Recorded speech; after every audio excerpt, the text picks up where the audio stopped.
There's breaking news north of Barrie where dozens of vehicles are involved in collisions on Highway 11 near Highway 12. Now, this is a live view from the streamer from the CTV News chopper. Good afternoon, and a very snowy afternoon and morning for areas north of the GTA. A number of roads are closed, making it difficult to get around. Dozens of accidents have been reported. Highway 11's been closed due to a multi-vehicle collision in the southbound lanes near Old Barrie Road. Unconfirmed reports suggest as many as 50 vehicles may be involved. Orillia transit buses have been called in to transport those who may have been stranded on the highway to warmer spots. There's a shot from our chopper. Now, vehicles are going to be removed from the highway, which is closed between Coldwater Road and Line 15. Now we're working to get you images from north of the city. Right now, this is a live view of the weather system, courtesy of our CTV News chopper. And it appears as a wall of snow from a distance. This is a streamer coming off Georgian Bay and Lake Huron and making it very difficult for folks on the road on Highway 11. Let's talk more specifically about what we're seeing weather-wise, because if we look in town in Toronto, it is such a different story. Bright sunshine, yes, it's cold, but north of the city is where they have this active weather. So yeah, here's downtown Toronto this hour, and really nice conditions to get around. Obviously, you have to bundle up, but it might surprise you to hear of all the issues north of the city when we're dealing with these conditions. Let's get to CTV's Jessica Smith with the specifics. Oh, and I see that streamer right behind you there, Jess. It is quite intense, and that is the nature of those systems, right? They are heavy bursts of snow, and they are completely blinding when you're out there if you're on the roads. Now, the bulk of the system goes from Midland through to Orillia and out toward Kawartha Lakes, and it is focused in that area with a gusty westerly wind off of Georgian Bay, making its way across Lake Simcoe and then all the way in towards areas just north of Peterborough. Again, when you have conditions like this, they are near whiteout, so it is not advised to be on the roads if you can help it. We are looking at snow squall warnings in those areas, including Owen Sound, Barrie, Orillia, and then winter weather travel advisories and snow squall watches areas just a little bit further east. So that whole community, that stretch right there, exactly where that streamer is, that's where we have those alerts and those warnings in place. A completely different story for us here in the GTA. That streamer is so focused just on that area, not impacting us here in the downtown core at all. Areas in towards Godrich through to Kitchener, they're also seeing some bursts of snow, but the heavier snow definitely along that kind of line from Midland all the way across to the Kawartha Lakes. As we head in towards the rest of our afternoon, winds don't really dissipate, so it's gusty for everyone, also not helping. And as far as how much snow, in Orillia specifically, they have about 60 to 70 centimeters already. So they have this system that kind of started yesterday, and another round of snow is on the way as we make our way into the day tomorrow, bringing widespread snow right across southern Ontario. I'll have your full forecast. We'll have a look at what's going on downtown and for the rest of the GTA, but right now it's back over to Michelle. Thank you, Jess. A 15-year-old boy has been charged with second-degree murder after a woman was found dead in a home in Vaughan. Police were called to the home on Camino Drive in the Rutherford Road and Jane Street area around 9:20 yesterday morning, where they found a woman with critical injuries. She was pronounced dead there on the scene. The 15-year-old suspect was arrested at the home. Police have not said what the relationship between the suspect and the victim is, and the investigation continues. And investigators from the Ontario Fire Marshal's office are on the scene of a fatal house fire in Markham. The flames broke out early yesterday afternoon. A senior who lived in the home did not make it out. CTV's Janice Golding has more. Where? Inside the house. Where? Her husband inside the house. Where is he? Is it in the room? Upstairs, downstairs? A man frantically pleads with firefighters to find a senior trapped in this burning home. I come outside, the fire truck says, "Get out of the house, get out of the house." Ronald Chang lives in the adjoining townhome. He says it was lunchtime when he was forced to evacuate. I see my neighbor's wife, and I said, "Where's your husband? He's inside. And then I just see the garage smoking, and then a little bit of fire, and then all of a sudden it just engulfed in flames. Before they even saw the flames, the sounds of the emergency response drew these neighbors' attention. I heard there's like a fire truck coming. I opened the door, and basically there's like big fireball like right at the garage. They try really hard to put out the fire, but like the cars just keep burning. When firefighters arrived, they saw the garage was ablaze and the flames had begun spreading to the house. They made an aggressive offensive attack into the structure and located that victim quickly. The victim was removed from the structure. Life-saving measures were attempted, but unfortunately the patient was pronounced on scene. The victim, who we are told is 76 years old, was found in a hallway near the kitchen. His wife was seriously injured and taken to hospital. Nice guy. We used to talk to him on the weekends. We have been living here like more than 10 years, so it's kind of sad, yeah. In the meantime, neighbors like Ronald Chang say they're just trying to figure out where they're going to be living. I don't know what's going to happen. Like, they're going to demolish the house. I don't know. And right now we have nowhere to go. The cause of the blaze is not yet known. Janice Golding, CTV News. A man was rushed to hospital last night with serious injuries after a stabbing in the Casa Loma area.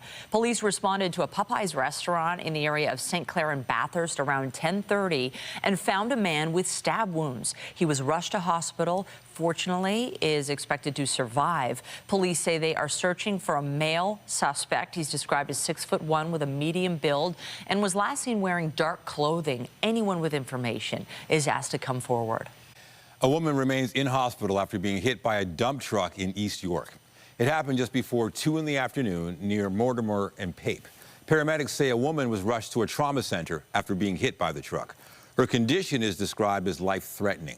Police say the driver remained on scene. Now, roads in the area were closed for some time for the investigation. And 2 people are in hospital after a 2-vehicle crash in Brampton last night. Police were called to the area of McVean Drive and Countryside Drive just before 5 p.m. Paramedics tell CTV News a man suffered a serious head injury and was taken to hospital in critical condition. Another person was taken to hospital with serious but non-life-threatening injuries. The cause of the crash remains under investigation. Still ahead on CTV News at noon, a proposed tunnel under Highway 401 is now a campaign promise from the provincial Conservatives. CTV's Queen's Park Bureau Chief will have more on this morning's announcements from Doug Ford, as well as the latest from the others on the campaign trail. With the election less than 3 weeks away, exclusive polling for CTV News by Nanos Research suggests the progressive Conservatives are holding on to their lead. Among over 900 Ontarians surveyed this week, nearly 46% said they support the PCs, a more than 5% boost since their majority win in 2022. The Liberals are nearly 16 points behind at 30%, but they're up 6 points from their last result. The NDP are sitting at 15.7% support, while the Ontario Greens are at 6.6%. When it comes to Ontarians' preferred premier, 39% of those surveyed chose PC leader Doug Ford, while more than 25% chose Liberal leader Bonnie Crombie. NDP leader Mart Stiles was the choice of more than 16% of respondents, and Green Party leader Mike Schreiner secured 5% support. These Nanos polls are considered accurate within 3.3 percentage points, 19 times out of 20. Conservatives and Liberal support is up. NDP is down compared to the last election. So I think that's one of the key takeaways. You know, Battleground Toronto is a toss-up, basically a coin toss, 36-36 between the Progressive Conservatives and the Liberals. But, you know, get outside of the city, and it's pretty clear that Doug Ford and the Progressive Conservatives, today at least, have a pretty comfortable advantage. Nanos Research also found male voters leaning clearly towards the Progressive Conservatives, while women were more split between the PCs and the Liberals. A tunnel under the 401 has now become a campaign promise from the provincial Conservatives. Doug Ford made the announcement this morning, saying it would be the largest tunnel in the world, stretching across the GTA. CTV's Queen's Park Bureau Chief Siobhan Morris is live at Queen's Park this hour with more. And Siobhan, are there any details and numbers coming along with this promise? Simply no. Doug Ford isn't able to share even a ballpark figure for what this tunnel might cost, but he is determined to drive ahead. You'll remember that he launched a feasibility study back in the fall of the possibility of building a tunnel for transit and for cars, stretching all the way from Brampton up to past Markham, he says now committing during the campaign to making this tunnel a reality. Ford was asked if it isn't irresponsible to promise such a huge project with not even a ballpark figure. He said they will be. His re-elected government would be transparent about the dollar figure eventually. But he did talk about this as a way to try and insulate Ontario, protect jobs in the face of potential incoming tariffs, even though this project would likely not really get going until well after Donald Trump leaves office. Here's more of what he had to say. Building the 401 Express Tunnel, it won't happen overnight. In fact, a project of this size and ambition will take years. But we owe it to the drivers, to the workers, to the families to get moving, to invest in whatever it takes. When finished, the 401 tunnel will unlock billions in economic growth and make our province's economy more competitive. Mike Schreiner, the Green Party leader, has been campaigning in Parry Sound, Muskoka, where he's promising an income tax cut for people earning less than $65,000 a year. Marit Stiles, the leader of the NDP, and Liberal leader Bonnie Crombie, they're both in the north today, focused on health care. We got a bit more of Stiles' health care promise today, pledging over $4 billion to hire 3,500 new doctors. Reporting live from Queen's Park, I'm Siobhan Morris. Nathan and Michelle, back to you. Thank you, Siobhan. And with Election Day fast approaching, officials are reminding Ontarians to make sure their voter registrations are up to date. You're eligible to cast a ballot if you're 18 years of age or older on Election Day, a Canadian citizen, and a resident of Ontario. Voter information cards will be in the mail from February 17th to the 22nd. It's also possible to vote by mail if you would prefer to cast your ballot that way. You can apply on the Elections Ontario website anytime before 6 p.m. February 21st. You'll then have to ensure the voting package is returned by 6 p.m. on Election Day, February 27th. And if you're planning to vote in person, you can already do so at your local election office, as long as you bring ID with your name and home address. More advanced voting locations will open February 20th to the 22nd. And then you can attend your assigned voting location on Election Day, February 27th. Business and government leaders from across the country, including the Prime Minister, are gathered in Toronto today. They're discussing ways to bolster the Canadian economy as Canada faces Donald Trump's tariff threat. The summit's being hosted by the government's newly created Advisory Council on Canada-U.S. relations. The tariffs are on hold until March 4th, but the volatility of the Trump administration has industry and labor leaders urging Canada to look for alternative trading partners and to increase internal trade by removing provincial barriers. Let's go to CTV's Camille Karamali, who's at the summit site.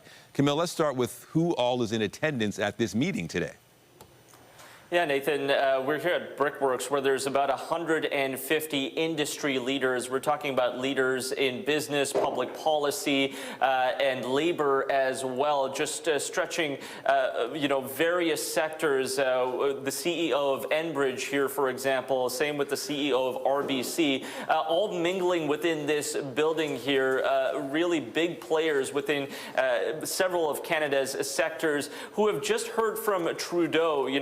The media was allowed partially to listen to their Trudeau and his government's messaging to these leaders, but when the media was kicked out, it ended up being a Q&A and sort of a group session where different industry leaders were broken off into smaller groups, and they had a chance to mingle and get to know each other better. And that is the whole purpose of this U.S.-Canada summit taking place at Brickworks today, to create more integration and relationships between Canadian businesses, to try and create more relationships that are east-west across the nation and agreements that are east-west, and that includes energy and pipeline that goes from coast to coast rather than north and south. And Trudeau used the term, when speaking to these industry leaders, the term Team Canada a lot, saying that the shift is already taking place. There's a lot of change happening, even on a consumer level. People are looking at where their goods are made, are choosing to travel within the country.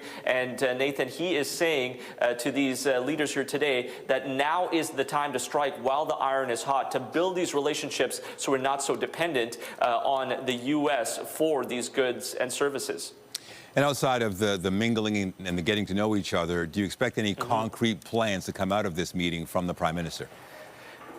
Yeah, and that was sort of what we were asking some of these industry leaders, as well as the ministers McKinnon, Anand, and Champagne were here alongside Trudeau. And really what they said was, look, this is just a way for these CEOs and business execs to sort of dip their toe into the pool to get to know each other, because Canada, with $3.6 billion in goods traded with the U.S. each day, is so dependent on the U.S. So this is sort of to create these relationships. There won't be anything signed, no pen to paper, but also some talks about bolstering those free trade agreements with Europe and, bolstering those relationships with Asia and Australia as well. So internally, but also these other nations, so that Canada is not as reliant on the U.S. This is a very, very preliminary meeting, and another message by Trudeau today was to not let this fizzle out, to make today step one in a multi-step process to bolster these relationships. All right. Back over to you, Nathan. The early stages. CTV's Camille Karamali on the Canada-U.S. Economic Summit. Thank you. Toronto police have announced an arrest in a cold case murder dating back 26 years. A man from Newfoundland is now facing charges in a strangulation death that happened on Carlton Street back in 1998. CTV's John Musselman is live at police headquarters with the latest. John. Well, Nathan, we learned that the accused in this case at the time lived in Scarborough and was working as a truck driver when the victim was murdered. For 26 years, police have been searching for the killer of 24-year-old Donna O'Gleave. She was found murdered in the back of a parking lot at 130 Carlton Street in March 1998. Police say her death was determined to be strangulation. She was a sex trade worker. We've been in touch with a number of people from the Sex Trade Alliance that have really been instrumental in keeping this case at the forefront. And she was only here for 5 weeks at the time. So she was here, and she unfortunately ended up deceased within 5 weeks. On Thursday, Toronto police arrested the accused, identified as 50-year-old Ronald Gordon Ackerman at Pearson Airport. He is a resident of Gander, Newfoundland. Investigators developed DNA profile of evidence at the scene, but no match was ever found. In 2022, investigators launched a genetic genealogy and were able to trace the accused resident to Gander. We have our investigative means.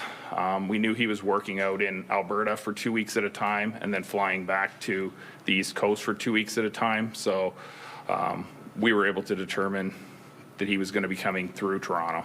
The victim was a resident of British Columbia. Police also say the victim was pregnant at the time of the murder. She also had a child. We're also told that the accused in this case has been charged with first-degree murder. He made his first court appearance virtually yesterday. Reporting live, I'm John Musselman. I'll send it back to you. Thank you, John. York Regional Police have charged 3 men in connection with a failed carjacking attempt last month in King Township. On January 9th, the holdup squad says the trio tried to steal a victim's vehicle but didn't succeed. On Wednesday, 25-year-old Kevin Espinoza Rojas and 22-year-old Martin Tapia Gonzalez, both of Chile, were arrested in Toronto. 22-year-old Carlos Carvajal Moya was arrested yesterday in Texas and has since been transferred back to Canada and York Regional Police custody. The suspects face multiple charges, including robbery with a firearm. York Regional Police are also announcing the arrest of 2 healthcare workers on fraud-related offenses. Last August, an elderly victim reported money was taken from their bank account without their knowledge. Police allege 2 suspects, one of whom was employed to care for the victim, had accessed their accounts and withdrew nearly $1 million. 38-year-old Juvie Maputo and 37-year-old Lloyd Maputo face charges including theft and fraud over $5,000.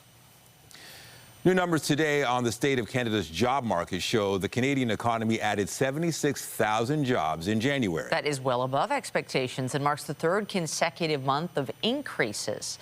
Statistics Canada's labor force survey showed the unemployment rate dropped to 6.6%, down from the recent peak of 6.8% in November. The manufacturing sector posted the biggest gains, adding 33,000 jobs. Wages went up 3.5% 4%, their slowest year-over-year increase since April of 2022. We bring in CTV's Scott Hurst for more on the big takeaways. And Scott, the labor market surpassing expectations. Michelle, you said it much better than expected. In fact, significantly beating analyst expectations, more than triple what was expected. Analysts were expecting somewhere in the ballpark of 25,000 jobs to be added, but as you mentioned, it is around 76,000 jobs that were added in January, meaning the unemployment rate declined 0.1 percentage points to now 6.6%. However, when you look at it, while unemployment rate in Canada has declined over the past 2 months, it was higher this past month, January 2025, than it was 12 months earlier. And you highlighted the manufacturing sector, adding 33,000 jobs. And so that is good progress for a sector that is significantly reliant on trade and the United States. And of course, that is a huge topic right now, as there is so much uncertainty in the economy when it comes to the threat of U.S. tariffs. Employment in manufacturing may be particularly susceptible to changes in tariffs and foreign demand. The sector is the largest number of jobs dependent on U.S. demand for Canadian exports. An estimated 641,000 jobs, or almost 40% of jobs in manufacturing, depend on U.S. demand for Canadian exports. And when it comes to jobs that were added in this country in January, employment rose in Ontario, BC, and New Brunswick, and didn't change much in the other provinces in the past month.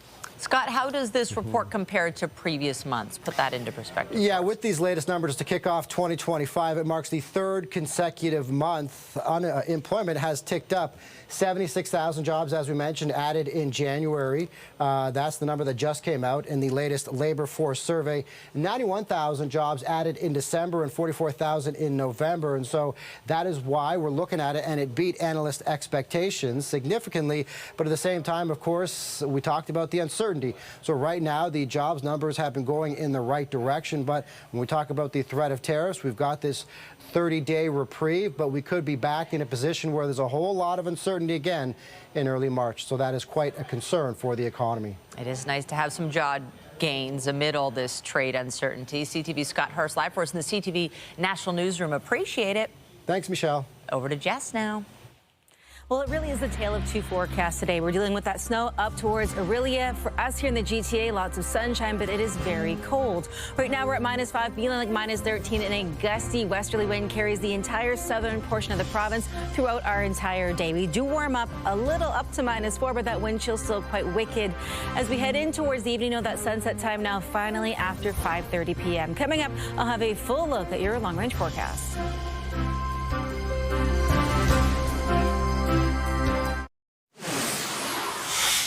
We have more now on our top story. Breaking news this hour from the Orillia area, where dozens of vehicles have been involved in collisions in a pileup on Highway 11 near Highway 12. Now, we're waiting to get you visuals from the scene. They should be coming any moment. In the meantime, this is from our CTV News chopper, and you can see the conditions. There's a streamer, and then above it, there's blue sky. But if you've ever driven up in this area, you know that it can get really tricky when driving on the highway. Here's what we know. Dozens of people are affected by the crashes. Unconfirmed reports suggest as many as 50 vehicles may be involved. Orillia transit buses have been called in to transport those who may be stranded on the highway to take them to warmer areas. The OPP says vehicles are going to be removed from the highway, which is closed between Coldwater Road and Line 15. So Highway 11 is closed between Coldwater Road in Orillia and Line 15 in Oro-Medonte. And you can see there some of the conditions from our CTV News chopper.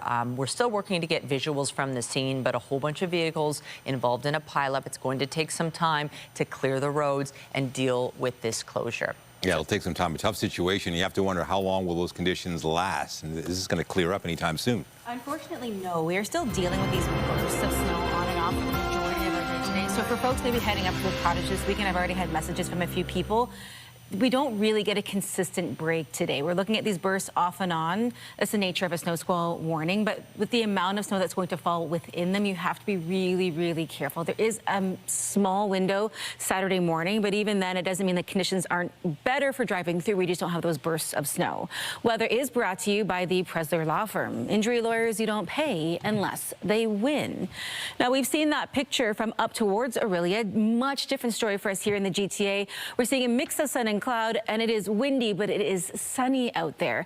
We have really the tale of two forecasts, and it just goes to show you how concentrated some of those snow squalls are. Again, that's where the bulk of the snow is right now, from Owen Sound through to Barrie, Orillia, and stretching all the way out towards Peterborough. Significantly different story, obviously, for the GTA and a good portion of southwestern Ontario. Temperature-wise, we're at -5 right now. It feels like -13. It is a cooler day right across the board, and we have that westerly wind blowing across Lake Huron and Georgian Bay and prompting some of those snow squall watches and warnings. As we make our way into the afternoon, we'll see -4, feeling like -11. Everybody in a fairly seasonal range, but that wind chill is going to be an issue right throughout the day. Into this evening, -10, feeling like -15. Again, a fairly seasonal night for us here in the city, but you factor in that wind chill and it is frigid. The good news is at least overnight the winds get a little bit lighter. But we are still watching for that snow squall impacting all those communities from Owen Sound through to Barrie, Orillia, and out towards Peterborough. They are looking at the potential of 10 to 20 centimeters by the time this day is all said and done, and there is more snow on the way throughout the weekend.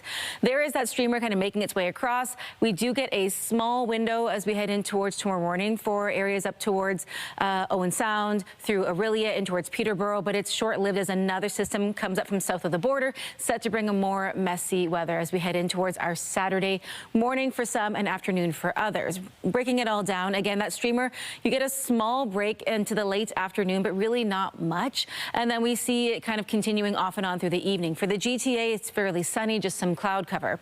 As we head into our Saturday morning, again, there is that small break. You can see it's just a cloudy start to our day, but as we head in towards the afternoon, we get more snow off of Lake Huron and Georgian Bay, and then that system coming across kind of the majority of southern Ontario as it makes its way up from south of the border, bringing widespread snow. So for areas between Owen Sound, Orillia, Peterborough, they could see 20 centimeters. For us here in the GTA, it's a 5 to 10 range, and that carries us right throughout the day on Saturday and in towards our Sunday morning. We do get a small break, though, as we head in towards our Sunday afternoon, so we're not holding on to an all-day snow affair throughout the entirety of the weekend. We're fairly seasonal throughout the day today. We're a little bit warmer in some respects for the overnight low into our Saturday into Sunday. The flurries taper off midday, and then we'll see some sunshine. So it is a mess if you're heading out this weekend. Just take your time. We're going to switch gears.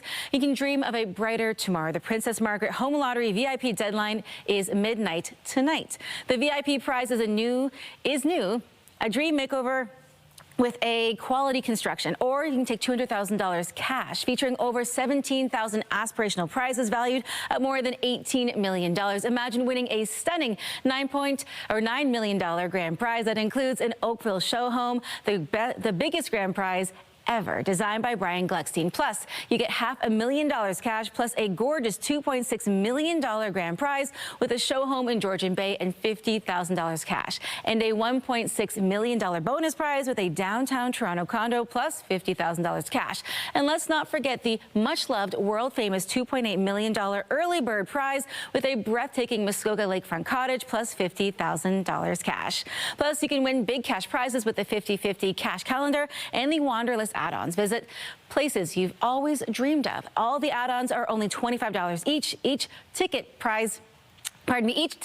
gives you a chance to win life-changing prizes and help fund life-saving cancer research at the Princess Margaret. You can get your ticket at princessmargaretlotto.com or by calling 1-866-631-1234. Michelle. Thank you, Jess.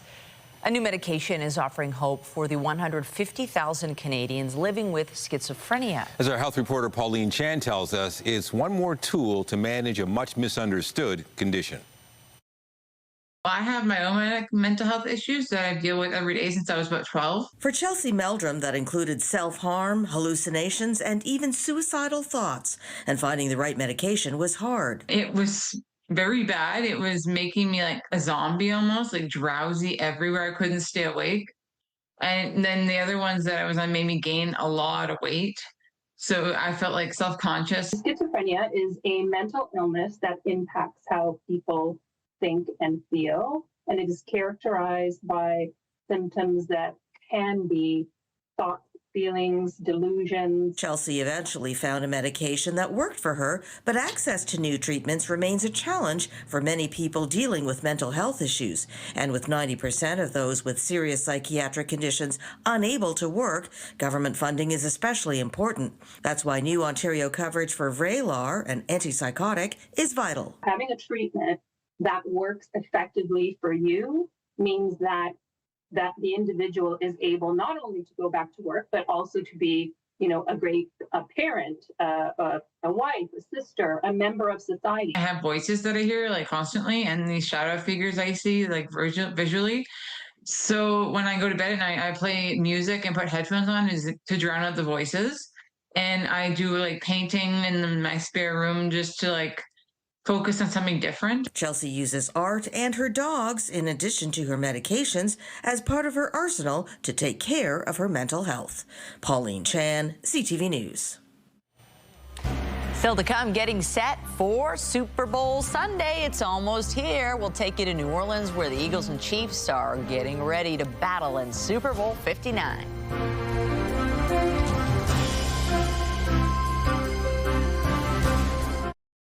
Well, we are just a couple of days away from Super Bowl Sunday, and although the Buffalo Bills are not playing in the big game, they still have something to cheer about. Quarterback Josh Allen has been crowned league MVP for the first time.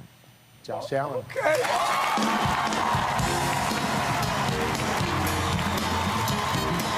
So with that being said, be good, do good, God bless, and go Bills. Allen edged out two-time winner Lamar Jackson in the tightest race since 2016. Allen is now the first player in NFL history to have 5 consecutive seasons throwing for at least 40 touchdowns. He recorded more than 3,700 yards this season, well short of Jackson's career high of 4,100 yards. Jackson did beat out Allen for the AP First Team All-Pro quarterback. The last time that happened was 1987. Excitement is building in New Orleans. Football fans are converging on the city to watch Kansas City take on Philadelphia, with the Chiefs looking to win their 3rd straight title. This is going to be the best defense we play all year. They play so well together. Their secondary, you can tell they're all on the same page. They all understand their rules. A lot of zone coverage, but when it comes down to playing man, they're very physical. So it's going to be our biggest challenge yet, and I haven't even talked about the D-line yet. It'll be a tough test for the Chiefs, who've only lost 1 championship game with quarterback Patrick Mahomes leading the team. But the Eagles have a top-ranked defense. However, the Chiefs did beat the Eagles in the Super Bowl when they met back in 2022. You stay locked into little things. You take what the defense gives you, especially against this team. You lock into blitz and make the plays when they come. All the great things that we accomplished, if we don't go out there and finish this thing off strong, we're going to look back and say what was and what could have been. Meanwhile, the Eagles are walking into the Super Bowl with just 3 losses in the books this season. Led by quarterback Jalen Hurts, Philadelphia is hoping to end the Chiefs' dynasty run and rewrite their defeat in 2022. And, of course, you can watch the big game this Sunday right here on CTV and on TSN. A whole day of coverage is planned beginning at 10 a.m. on TSN and noon right here on CTV. Game time is 6 p.m. You can also catch the coverage online on our websites or on the CTV and TSN apps. And more than 10 million Canadians tuned in to watch the Super Bowl last year, and it's expected many will also check out the big game this weekend. Along with stocking up on food like chicken wings and nachos, you might want to give your TV a tune-up before kickoff. Pat Foran has some expert advice.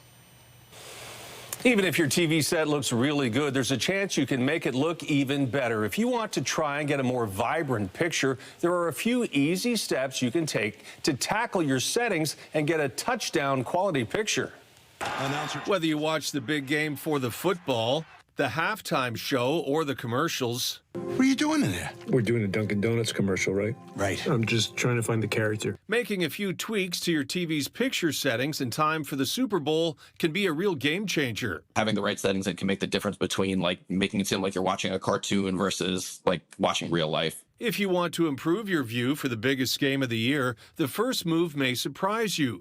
Trading your TV's preset sports mode for one that can actually help you score better picture quality. We typically recommend filmmaker mode. It'll get you closest to the settings that we use. If your TV doesn't have filmmaker mode, you can try movie mode, custom mode, natural, or one of the expert modes. With just a few more moves, you can take your TV's picture to the next level. Find a dark scene and pause it to adjust the brightness or black level. The way this TV is set up currently, it's too dark, so you can't see some of the details in the background. But as I raise the black level, you'll see details like this cloth and this cloth overhead kind of emerging from the darkness. If I raise it all the way, it gets hazy, which means I've set it too bright. So what you want to do is lower it to the point that the TV is as dark as it can be without losing any of these details in the background. You need a bright scene to set the contrast or white level. Where this TV is set up now, the contrast is actually set too high, so you can't see any detail.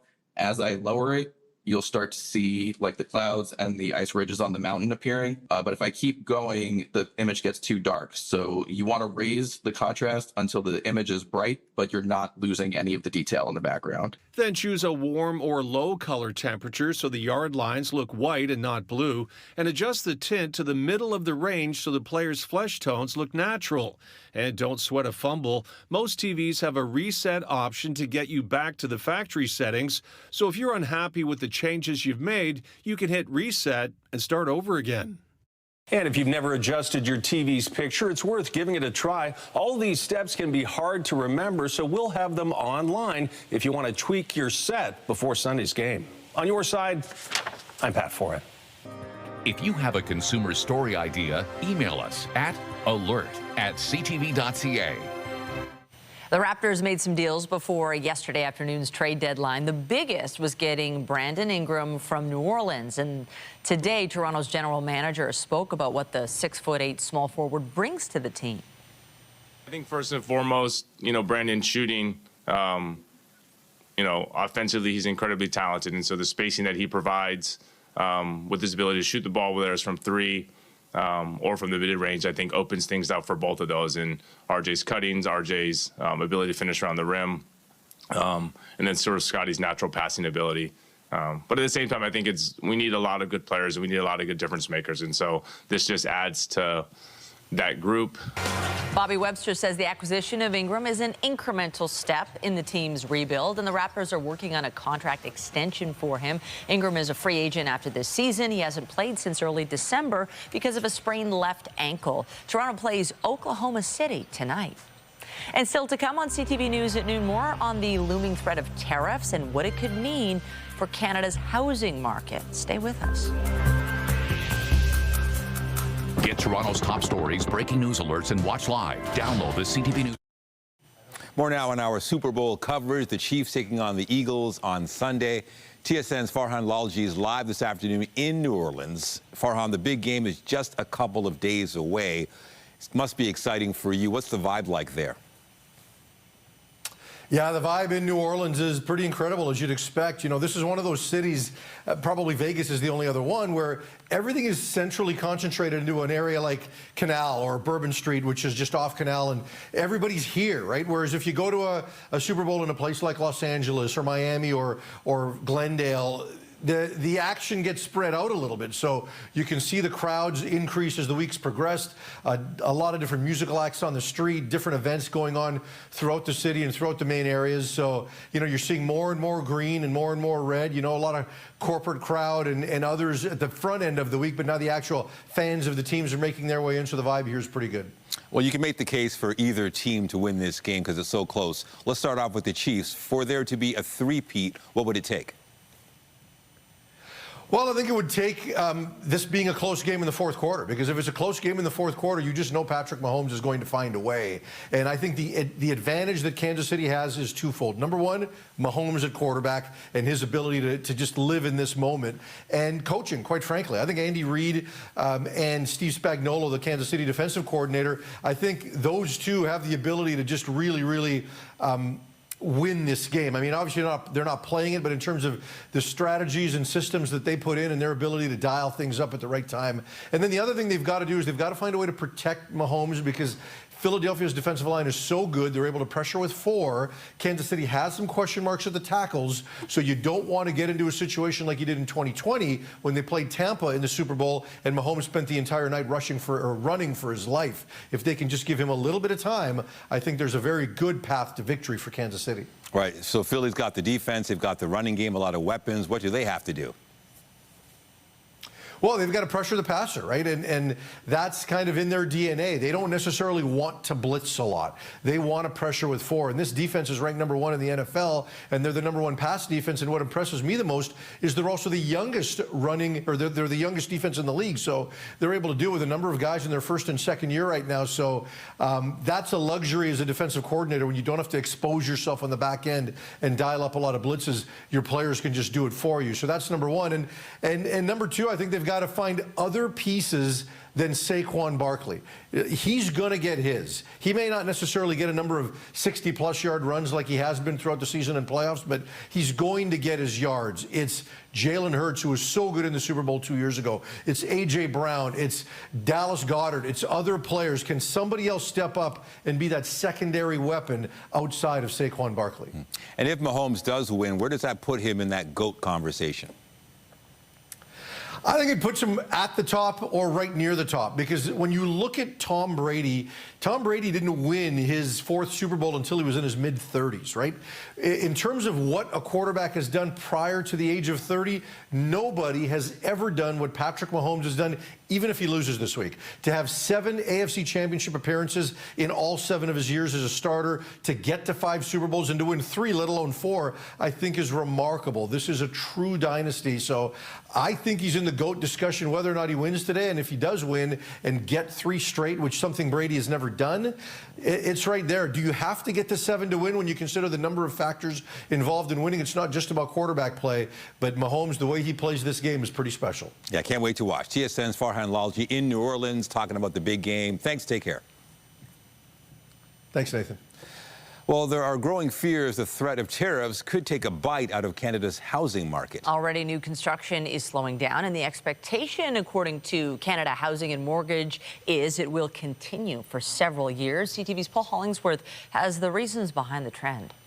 The National Housing Agency of Canada says we may not be building enough homes to meet the federal government's goal of making housing more affordable. It's another setback for Cassandra McMullen, who wants to move with her family from Alberta to Nova Scotia. If they built those new houses, Paul, we would not be able to afford a new build. Canada Mortgage and Housing Corporation says 2025 will see fewer than 250,000 homes built, less than 240,000 in 2026, and the next year will see fewer than 235,000 new homes under construction in Canada. But last year, the federal government's housing plan predicted more than 500,000 housing construction projects would start per year until 2031. Based on price and lack of options, McMullen can't be overly selective about where she buys her next home. We have to look at the entire province and find the house that fits us. In an email, the Office of the Federal Housing Minister told CTV News the government is laser focused on protecting and defending our national interest, especially when it comes to the housing market. Developer Vadi Fairs says a labor shortage and overseas supply chain issues have caused a slowdown. The entire industry is also bracing for lower immigration levels and a potential trade war. That's creating a big problem for us. And the interest rate is still, very high. So really, the projects, they're coming in at a very high cost. CMHC's latest forecast also predicts rental affordability in Canada will improve in the near future. There is a bit of vacancy in the market, but that it is in the high-cost market. Fairs warns construction supplies are more costly than ever, which means new rental properties may soon become too expensive for many Canadians. Paul Hollingsworth, CTV News, Halifax. Interim property tax bills are now on their way for Toronto homeowners. You may have even gotten yours already as the city prepares to finalize its 2025 budget. While pledging ongoing or increased support for municipal services, the mayor's proposed spending plan relies on a 5.4% property tax increase and a 1.5% jump in the city's building fund levy. The property tax bills being sent out this week do not include that hike. It won't be reflected unless okayed by council at next week's special meeting to discuss the budget. And speaking of important items arriving in the mail, CTV News Toronto is hearing from more members of the public who've had difficulties depositing those $200 rebate checks from the province. Our online team has the full details of what's going on and the response from the Ministry of Finance. You'll find that at ctvnewstoronto.ca.